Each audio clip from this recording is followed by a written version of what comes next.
1626 Médias. Apprendre Transmettre. et construire.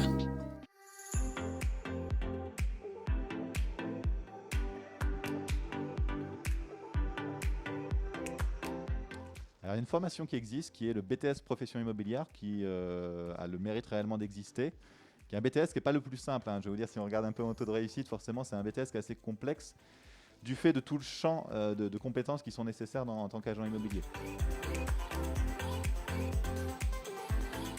Alors, en tant qu'agent immobilier, si on prend la casquette d'agent immobilier, donc qui est détenteur de la carte T, donc carte T pour transaction, il faut avoir donc, un minimum de bac plus 3, soit être passé par une école de commerce, soit avoir fait une année d'études en droit, justement.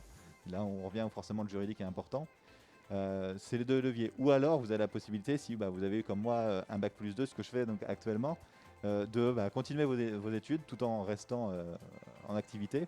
Et là, je vais passer moi actuellement sur cette année ce qu'on appelle le bachelor immobilier, donc un niveau bac plus 3. On est un peu plus sur l'aspect marketing, parce que les fondamentaux de métier, fondamentalement, au bout de 3 ans d'années d'expérience, on commence à les acquérir. Donc, à partir de ce biais-là, on peut aussi obtenir cette carte T d'agent immobilier.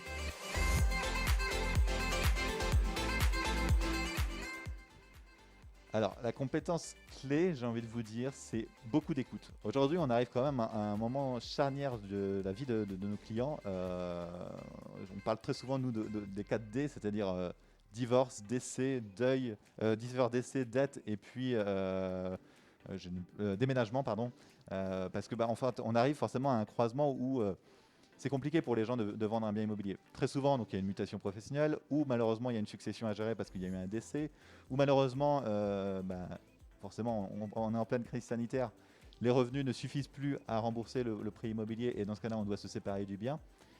Tous ces éléments-là, ou là, on est muté, donc tous ces éléments-là font que on est dans une situation qui est émotionnellement complexe. Et c'est là où forcément, moi, j'attire l'attention sur le fait que c'est important d'avoir une personne extérieure à ça, parce que c'est très difficile de pouvoir faire les bons choix à un moment charnière de notre vie où forcément l'émotionnel, le fait que on se souvient de l'endroit où on a laissé le couffin quand on est rentré de la maternité, où on se souvient des relations qu'on a nouées avec nos voisins, nos commerçants locaux.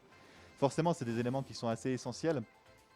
Et comment on peut être aussi rationnel dans une vente qui est aussi complexe, ça me paraît très compliqué. Et c'est là où l'intermédiation, donc le fait de passer par un agent immobilier, prend tout son sens. C'est que lui, il a une vision totalement extérieure. Il va pouvoir être totalement objectif à la fois sur le prix, sur la commercialisation. Il va avoir les outils nécessaires pour commercialiser le bien.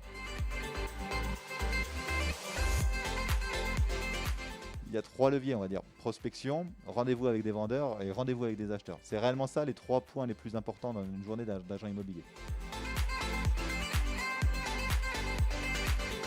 Voilà, si on devait résumer en 3 mots, écoute, empathie et professionnalisme, ce seraient les 3 mots que je retiendrais en tous les cas sur ce métier.